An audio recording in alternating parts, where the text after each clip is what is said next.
All glory be to God.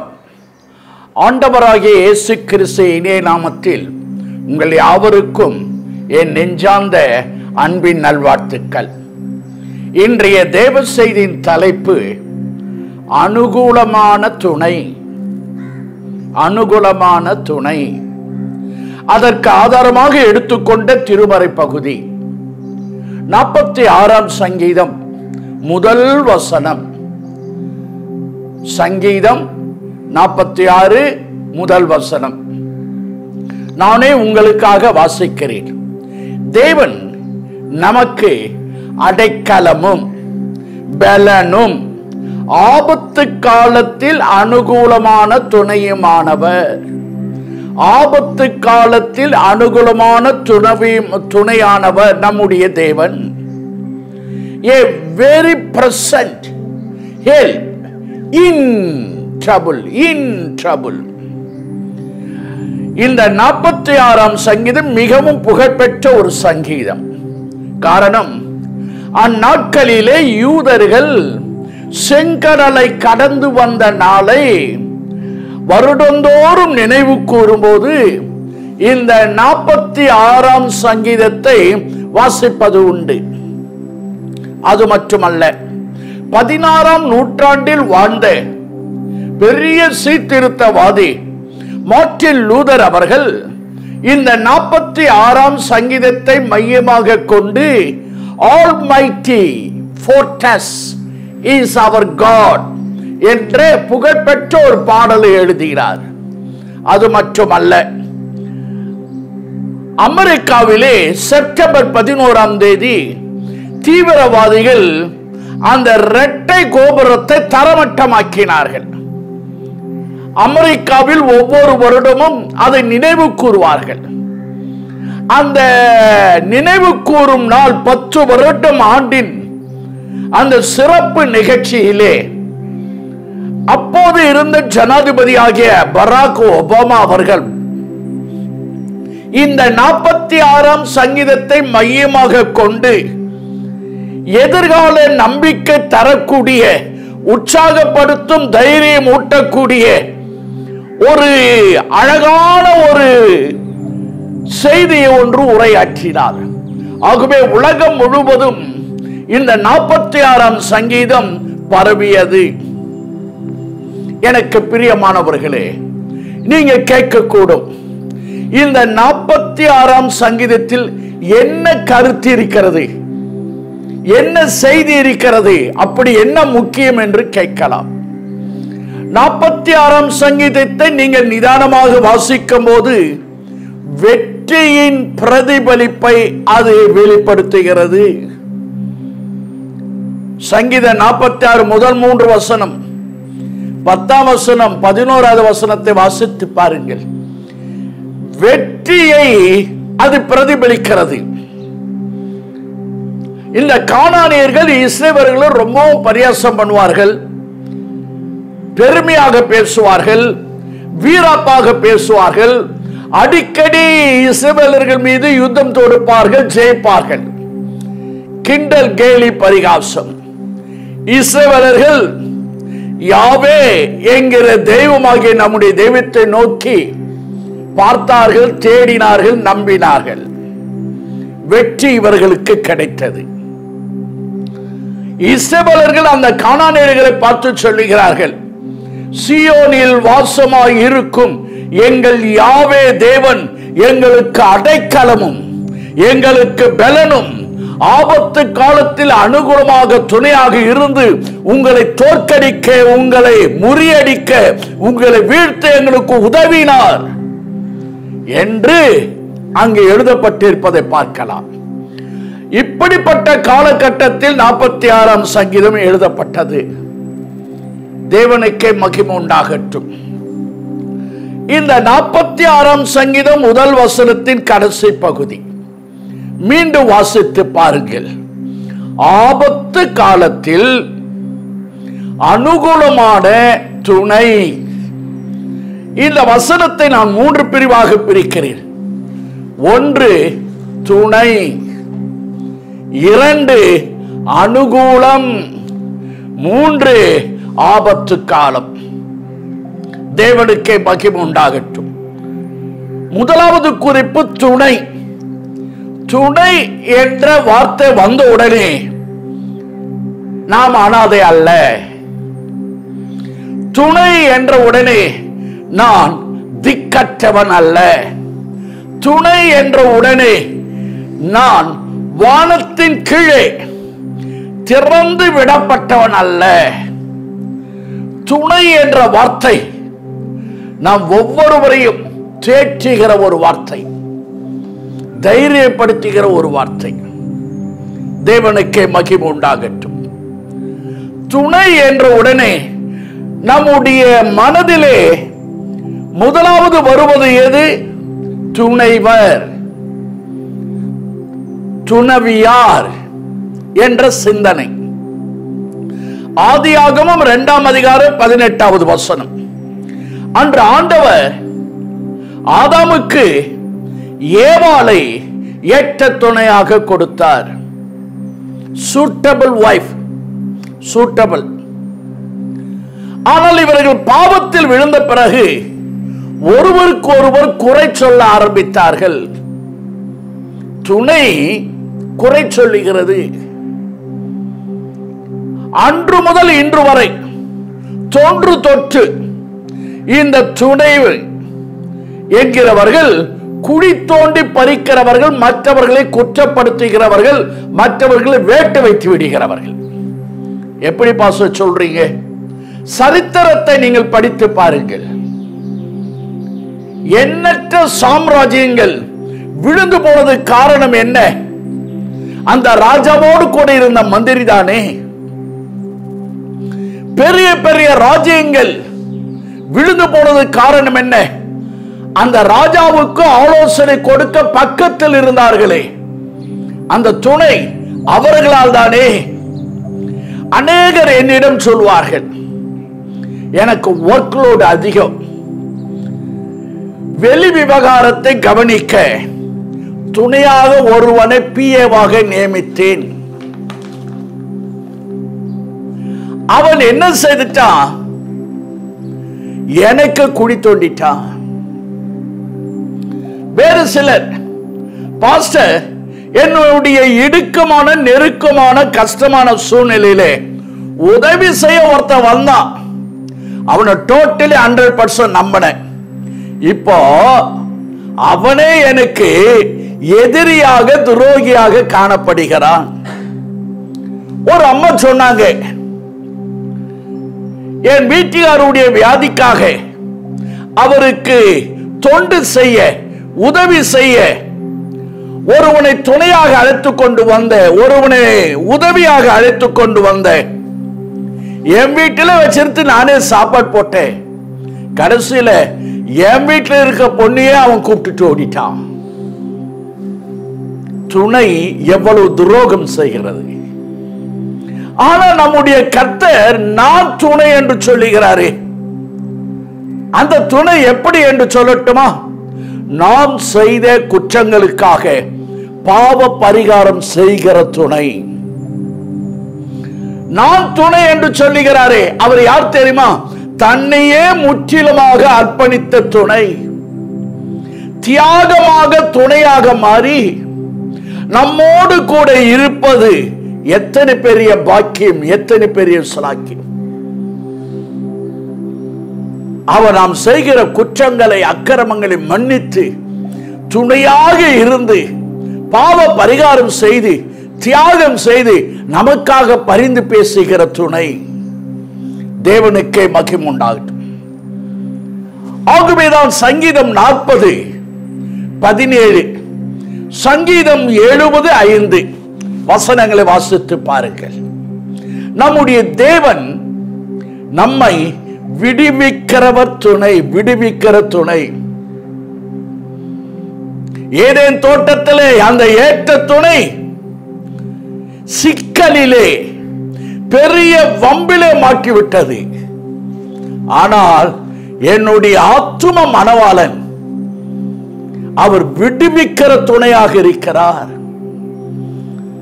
பிரியமானவர்களே, அந்த துணை நம்மோடு கூட இருந்து தைரியப்படுத்தி பலப்படுத்துகிறது, அடைக்கலமாக மாறிவிடுகிறது. தேவனுக்கே மகிமை உண்டாகட்டும். என்னுடைய ஊழிய ஆரம்பத்தில் துவக்கத்தில் பல மூத்த போதகர்கள் எனக்கு பல ஆலோசனைகளை கொடுப்பார்கள். அதில் ஒன்று, பாபு இப்போதான் நீ ஊழியத்துக்கு வந்திருக்கிற,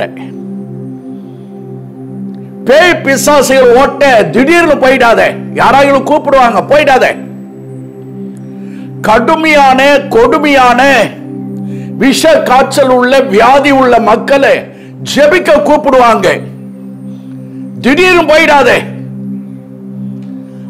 நீ திடீர் போயிட்டு ஜெபம் பண்ணா அந்த பேய் பிசாசு அந்த வியாதி உன்னை அட்டாக் பண்ணும் என்று சொல்வார்கள்.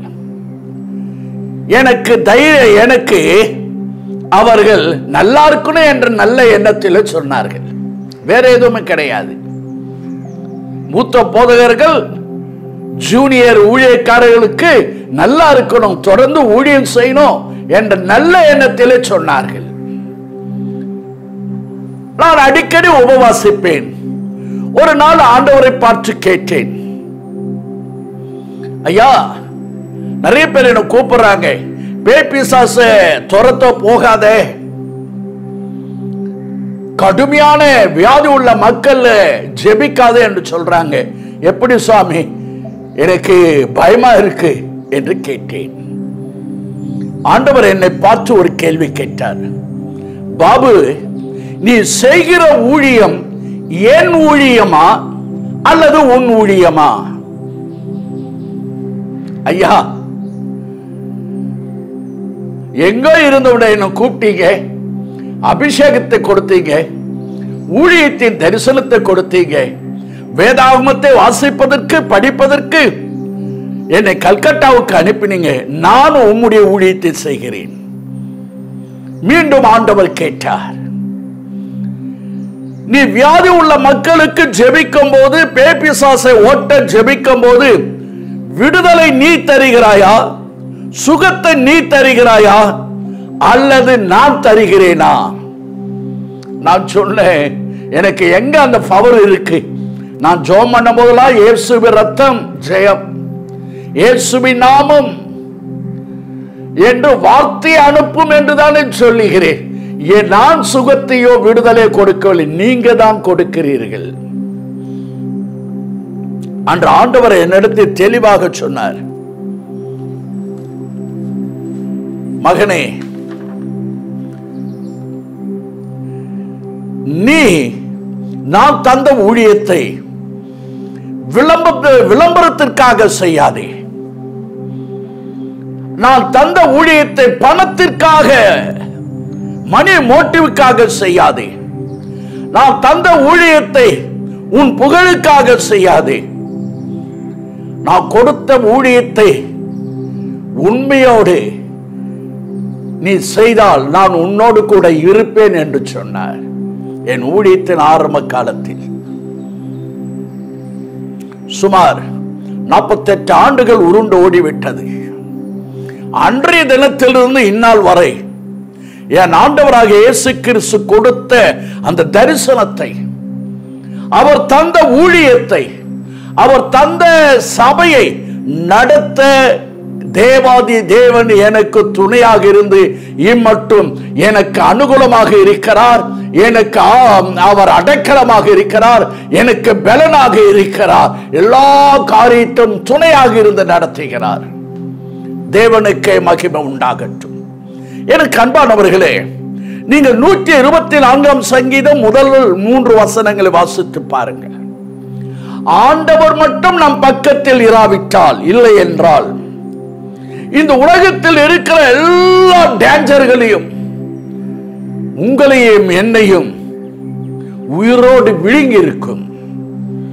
ஆனால் கர்த்தர் மட்டும் நமக்கு துணையாக இருப்பதால் எத்தனையோ டேஞ்சர்களை நீங்களும் நானும் தாண்டி வருவதற்கு அவர் பலனை தருகிறார், அடைக்கலமாக இருக்கிறார். எல்லா ஆபத்துகளும் டேஞ்சர்களும் விலகி ஓடுகிறது. தமிழில் ஒரு அழகான ஒரு பாட்டு ஒன்று உண்டு. துணை வேண்டும் தகப்பனே, இந்த உலகிலே என்னை எதிர்க்கும் சக்திகள் பல உண்டு. பிரியமானவர்களே, நம்மை எதிர்க்கும் சக்திகள் பல இருக்கிறது. அவைகளை தவிடுபடியாக்க வேண்டுமானால் நம்மை அழைத்த, அபிஷேகித்த, நம்மோடு கூட இருக்கிற அவருடைய துணை தேவை. நீங்க 2 கரங்களை உயர்த்தி சொல்லணும். இவ்வுலகத்தில் இருக்கிற அதிகாரிகள், படித்தவர்கள், பணம், பதவி, பட்டம், புகழ், அரசியல்வாதிகள் யார் துணை வேண்டாம். இவ்வுலகில் என்னை எதிர்க்கும் சக்திகள், தீய சக்திகள், பொல்லாத சக்திகள் ஏராளம் இருக்கிறது. நான் அதிலிருந்து விடுதலை பெற உம்முடைய துணை தேவை. கர்த்தருக்கு மகிமை உண்டாகட்டும். இந்த துணை எப்படிப்பட்ட துணை? சங்கீதம் 46 முதலாவது வசனம். அனுகூலமான துணை, பிரதிகூலமான துணை அல்ல, இடையூறு செய்யும் துணை அல்ல. துணை என்ற பெயரிலே இடையூறு செய்வார்கள். துணை என்பது ஏதாயிலும் ஒன்று பிரதிபலன் கிடைக்குமா, பிரதிபலன் கிடைக்கவில்லை என்றால் விட்டுட்டு ஓடி விடுவார்கள். ஆனால் ஆண்டவர் சொல்ற, நான் துணையாக இருப்பேன், அனுகூலமான துணை, இடையூறு செய்ய மாட்டேன், பிரதிபலனை எதிர்பார்க்கவில்லை. அனுகூலமான துணை என்றால் உற்ற துணை, உறுதுணை, ஊன்றுகோலாக இருப்பேன். எவர் பிரசன்ட் ஹெல்ப், ஆங்கிலத்தில் அழகா இருக்கும். எவர் பிரசன்ட் ஹெல்ப், பிரசன்ட் ஆயிட்டார், ஏற்கனவே அங்கு வந்து நமக்கு உதவி செய்கிறார். எந்த நேரத்திலே எந்த வகையான உதவி தேவையோ அதை அப்பொழுதே செய்வதுதான் அனுகூலமான துணை. வேதத்தில் 8 சமயத்தில் சகாயம் செய்யும் கிருபை, பரிகாரத்தை அவர் கொடுக்கிற துணை. எந்த நேரத்தில் நமக்கு ஞானம் தேவையோ அந்த நேரத்தில் அவர் ஞானத்தை கொடுக்கிறார், தருகிறார். எந்த நேரத்தில் நமக்கு சுகம் தேவையோ அந்த நேரத்தில் ஆரோக்கியத்தை, சுகத்தை தருகிறார். எந்த நேரத்தில் ஒரு மனிதனுடைய ஒத்தாசை வேண்டுமோ அந்த மனித ஒத்தாசையை அந்த நேரத்திலே அவர் தருகிறார். அவரை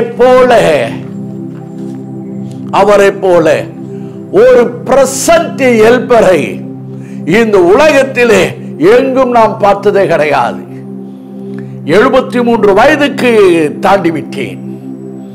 நான் அறிந்த அளவுக்கு என் ஆண்டவராகிய இயேசு கிறிஸ்துவை போல பிரசன்ட் ஹெல்பரை எங்கும் நான் பார்த்ததே கிடையாது. பிரியமானவர்களே, 2 நாளாகமம் 32ஆம் அதிகாரம் 8வது வசனம். அந்த வசனத்தின்படி தாவீதுக்கும் ஆசாவுக்கும் யுத்த காலத்திலே நின்று அனுகூலமாக துணையாக இருந்து ஜெயத்தை கொடுத்தார். பார்வோனும் அவனுடைய சேனைகளும் இஸ்ரவேல் ஜனங்களை நெருங்கி விட்டார்கள். பின்னால் பார்வோனுடைய சேனை, முன்னால் செங்கடல், லெப்ட் சைடு ரைட் சைடுல மலை. ஆனால் என் ஆண்டவர் முன்னால் இருக்கிற செங்கடலை பிரித்து அனுகூலமான துணை செய்தார். இஸ்ரவேலர்கள் வனாந்தரத்திலே பயணிக்கும் போது கொடுமையான வெயில் கொளுத்துகிறது. அவர்களை காப்பாற்ற மேக ஸ்தம்பத்தை அனுப்பி அனுகூலம் செய்தார். ராக்காலம், கும்மி இருட்டு, எங்கு போவது வழி தெரியாது. அந்த அக்கினியிலே அவர்களை வழி நடத்த அக்கினி ஸ்தம்பமாக இருந்து நடத்தினார். அது அனுகூலம். ஒரு முறை தண்ணீர் குடிக்க போகிறார்கள், கசக்கிறது. மாறா, அவர்கள் தண்ணீர் தேவை. அந்த தண்ணீர் குடிப்பதற்கு அவர் அந்த மாறாவை மதுரமாக மாற்றினது ஒரு அனுகூலம். கடந்து போகும்போது எரிகோ தடையாக இருக்கிறது, முன்னேற முடியவில்லை. தடுக்கிற அந்த எரிகோவை தரைமட்டமாக்கியது அவருடைய அனுகூலம். வாக்குத்தத்த தேசத்தை சுதந்திரிக்க வேண்டும்.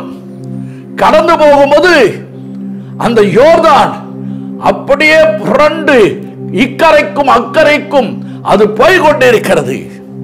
அதை இரண்டாக பிரித்து வாக்குத்தத்த தேசத்தை சுதந்திரிக்க செய்தது ஒரு அனுகூலம். நாம் முன்னேற வேண்டும், எல்லாவற்றிலும் வாழ்ந்து சுகமாக இருக்க வேண்டும் என்று சொல்லி அந்த நேரத்திலே ரைட் டைம்ல ரைட் பிளேஸ்ல ரைட் பர்சனை கொண்டு அவர் அனுகூலம் செய்கிறார். தேவனுக்கே மகிமை உண்டாகட்டும். இந்த அனுகூலமான துணை எப்படிப்பட்ட சூழ்நிலையிலே நம் தேவாதி தேவன் அனுகூலம் செய்கிறார்? சற்று சிந்திப்போமா? இந்த திருமறையிலே இந்த அனுகூல துணையை நம் தேவன் 3 காலங்களிலே வெளிப்படுத்துகிறார், 3 காலங்களிலே செய்கிறார். நான் கடந்த காலம், நிகழ்காலம், எதிர்காலம் என்று 3 காலத்தை நான் சொல்லவில்லை. திருமறையிலே எபிரேயர் 4 அதிகாரம் 16வது வசனம், ஏசாயா 60 அதிகாரம் 22வது வசனம், எசேக்கியேல் 34 26வது வசனம் வாசித்து பாருங்கள். ஏற்ற காலத்தில் அனுகூலம் செய்கிறவர்.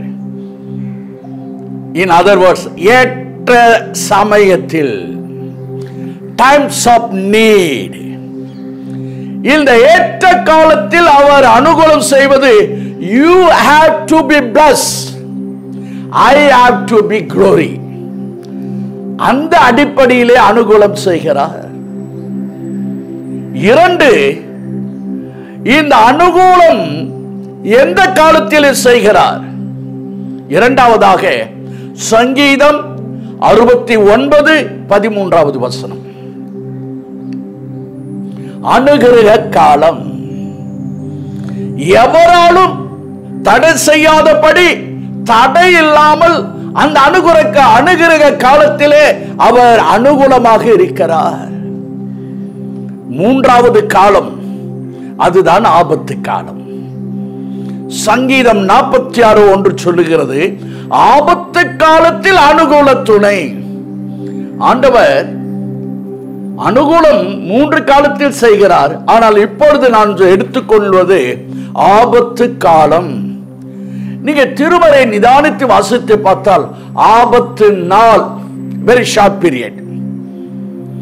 ஆபத்து வருகிறது, அது ஒரு நாள்ல வரலாம், 2 நாள்ல வரலாம். ஆனால் இங்கு டியூரேஷன் ரொம்ப பெருசாகுது. ஆபத்து காலம், சீசன். நான் ஒன்று கேட்கிறேன், ஆபத்து எப்பொழுது வரும் என்று உங்களுக்கும் எனக்கும் தெரியுமா? சொல்லுங்க, ஆபத்து எப்பொழுது வரும் என்று உங்களுக்கும் எனக்கும் தெரியுமா? தெரியாது. திடீர்னு வரும், சொல்லாத பேசாத வரும், திடீர் தாக்கும். எனக்கு பிரியமானவர்களே, ஒரு கருத்தை உங்கள் மனதிலே பதிவு செய்கிறேன், உள்வாங்கிக் கொள்ளுங்கள். திருமறை உங்களுக்கும் எனக்கும் தொல்லையே வராது, ஆபத்தே வராது, உபத்திரமே வராது என்று எங்கும் அது சொல்லவில்லை. தொல்லைகள் வரும்போது, ஆபத்து காலங்கள் வரும்போது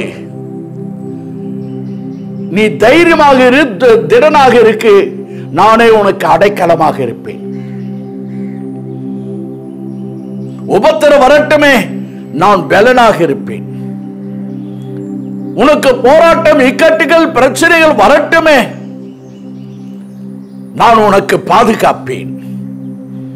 என்ன ஆபத்து வருகிறது? அந்த சங்கீதம் 46 2வது வசனத்தை நீங்கள் வாசித்து பாருங்கள்.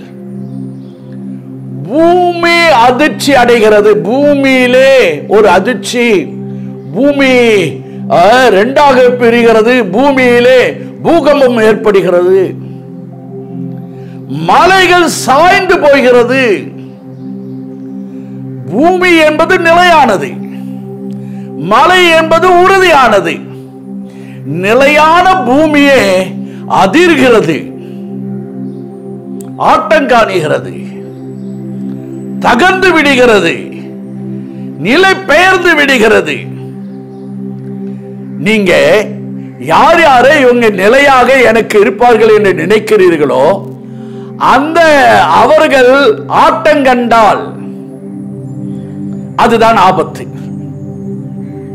சிலர் சொல்லுவாங்க, என் வேலையை நான் மலை மாதிரி நினைச்சிட்டு இருந்தேன், மலை போன்று என் வேலையை நினைச்சிருந்தேன், ஆனா கம்பெனி மூடிட்டாங்க. நான் வேலை செய்யும் போது ஒழுங்காக வருமானம் வரும், இப்போ கம்பெனி மூடிட்டதுனால நான் என்ன செய்கிறேன், பண கஷ்டப்படுறேன், பண கஷ்டம், என் பணம் போச்சு. நான் மலை மாதிரி நினைச்சிருந்தேன், அந்த வேலையை நம்பி வருமானத்தை நம்பிதான் அங்க கடை இங்க கடை இஎம்ஐல எல்லாத்தையும் வாங்கினேன், வேலையே போயிடுச்சு, கம்பெனியை மூடிட்டாங்க. தேவனுக்கே மகிமை உண்டாகட்டும். சில இந்த சரீரத்தை மலை மாதிரி நம்பி இருந்தார், நான் திடகாத்திரமாக இருக்கிறேன், நான் ஆரோக்கியமாக இருக்கிறேன், எனக்கு எந்த வியாதி இல்லை, அவங்க மாதிரி இல்லை, நான் நல்லா இருக்கிறேன். ஆனால திடகாத்திரமாக இருக்கும் போது, நல்ல சரீர ஆரோக்கியத்தில் இருக்கும்போது நல்லா சம்பாதிக்கிறேன், உழைக்க எனக்கு பலன் இருக்கிறது. என்ன நடந்தது? இந்த ஆரோக்கியமான சரீரம், உழைக்கக்கூடிய இந்த சரீரத்தில், பலன் உள்ள இந்த சரீரத்தில் திடீர்னு வியாதி தாக்கியது. இப்ப அந்த வியாதினால என் பலன் இல்லை சரீரத்தில், எனக்கு மற்றொரு உதவி செய்யணும், நான் பாரமாக இருக்கிறேன். அதான் மலை போன்றது விழுந்து விட்டது, சரிந்து விட்டது, பூமி போன்று நிலையானது இன்றைக்கு அதிர்ந்து விட்டது, ஆட்டங்காணுகிறது. சில சொல்லுவாங்க, என் தாய் மாமாவும் மலை மாதிரி நினைச்சிட்டு இருந்தேன், என் அண்ணன் மலை மாதிரி நினைச்சிட்டு இருந்தேன், என்னுடைய ஆன்டி எங்களுடைய சித்தப்பா மலை மாதிரி நினைச்சு, அவங்க இருந்தா எனக்கு போதும், ஃபுல் சப்போர்ட் பண்ணுவாங்க, ஃபுல்லா ஹெல்ப் பண்ணுவாங்க, சின்ன வயசுல இருந்து அவங்க தான் என்னை காப்பாத்தினாங்க. இப்பொழுது உறவிலே விரிச்சல் ஏற்பட்டது. யாரும் மலை மாதிரி நினைச்சாங்களோ அவர்கள் இப்பொழுது உதவி செய்யவில்லை. வேலையிலே ஆட்டம், சரீர ஆரோக்கியத்திலே ஓட்டம், பணத்திலே நிலை மாற்றம், உறவிலே விரிச்சல், அதுதான் ஆபத்து. இதனால மனிதன் என்ன நினைக்கிறான்? வயது வந்தவனை போல, முதிர்ச்சி அடைந்து விட்டவனை போல தோற்றமளிக்கிறான். எதிர்காலம் எப்படி இருக்குமோ என்று சோர்ந்து போய் விடுகிறான். வேலை இல்லை, பணம் இல்லை, உறவு இல்லை, இனி எதுக்கு இந்த பூமியில வாழ்வு நினைத்து நினைத்து டென்ஷன், டிப்ரெஷன், ஸ்ட்ரெஸ். முதிர்ச்சி அடைந்தவனை போல ஏழ்மையாக பேசுகிறான். சரீரம் பாதிக்கப்படுகிறது. இரண்டாவது என்ன ஆபத்து? சங்கீதம் 46:3 கடலிலே கொந்தளிப்பு. அமைதியான ஒரு கடல் இப்பொழுது சீற்றம். ஒழுங்கான கடல் இப்பொழுது அந்த ஒழுங்கை குலைக்கும் நிகழ்வுகள், ஒழுங்கு கேடுகள், ஒழுக்க கேடுகள் ஏற்பட்டது. எனக்கு பிரியமானவர்களே, உங்க குடும்பத்தில் ஒழுக்க கேடு. முன்னெல்லாம் பையன் நல்லா இருந்தான், இப்ப முன்ன மாதிரி இல்ல, கெட்டவங்களோடு கூட சேர்றான். ஒரு ஸ்பிரிச்சுவல் கேர்ள், நல்ல ஸ்பிரிச்சுவல் பாய்க்கு மேரேஜ் பண்ணி கொடுக்கலாம்னா முடியல. இதுவரை ஆவிக்குரிய நட்பு இப்பொழுது மோசமான ஃப்ரெண்ட். ஒழுக்க கேடு நிலைக்குலைய செய்கிறது. அதுவும் ஒரு ஆபத்து. சங்கீதம் 46:6 ஜாதிகள் கொந்தளிக்கிறது, ராஜ்யங்கள் தத்தளிக்கிறது, அரசியல் குழப்பங்கள், அது ஒரு ஆபத்து. ஆட்சியை பிடிப்பதற்கு, தேசத்தை பிடிப்பதற்கு யுத்தங்கள் வருகிறது. ஜாதி பிரச்சனை, மொழி பிரச்சனை, கருப்பன் வெள்ளையன் என்று கலர் பிரச்சனை, மத கலவரம், கடவுளை வணங்குவதை சுட்டி காண்பித்து பிரச்சனை, உட்கொள்ளக்கூடிய உணவிலே இப்படிதான் சாப்பிடணும் என்ற ஒரு பிரச்சனை, படிக்கும் படிப்பிலே பிரச்சனை, ஜாதிகள், மக்கள் கொந்தளிக்கிறார்கள், ராஜ்யங்கள் தத்தளிக்கிறது. ஆபத்து நாள், ஆபத்து காலம். என்ன செய்வது? ஆண்டவர் சொல்றார், ஆபத்து காலத்தில் நான் அனுகூலமான துணை. அந்த துணையை எப்படி பெறுவது? பிரியமானவர்களே, உனது வாழ்க்கையிலே ஆபத்து நாளா? உன்னுடைய ஜீவியத்திலே குடும்பத்திலே ஆபத்து காலமா? கலங்காதே. நாம் என்ன செய்யணும்? சங்கீதம் 91 சங்கீதம் 15வது வசனம். அவன் என்னை நோக்கி கூப்பிடுவான், ஆபத்திலே நானே அவனோடு இருந்து. எப்பொழுது? ஆபத்திலே நாம் ஆராதிக்கிற தேவனே நம்மோடு கூட இருந்து நம்மை தப்பிவித்து நம்மை கனப்படுத்துகிறார். அந்த வசனத்தை கவனித்து பாருங்கள். அவன் எவன்? ஆபத்திலே சிக்குண்டவன், ஆபத்து காலத்தில் பயந்து இருக்கிறவன், அவன் என்னை நோக்கி கூப்பிடட்டும். இன்றைக்கு கிறிஸ்தவ உலகம் செய்கிற பெரிய தவறு, ஆபத்திலே நான் இருக்கிறேன், ஆபத்து காலம் இருக்கிறது, அந்த பாஸ்டர் ஜெபம் பண்ணுவாரா, இந்த பாஸ்டர் ஜெபம் பண்ணுவாரா, அவன் ஜெபிப்பானா, எனக்கு யாராவது ஜெபம் பண்ணுவாங்க. அது அல்ல, அது ஒரு பக்கம். ஆனால் வேதம் சொல்லுகிறது, ஆபத்திலே நான் இருக்கும்போது, ஆபத்து காலத்திலே நான் சிக்குண்டு இருக்கும்போது நான் தான் அவரை நோக்கி கூப்பிட வேண்டும். நான் தான் அவரை பார்த்து ஜெபிக்கணும். அவன் என்னை நோக்கி கூப்பிடுவான்,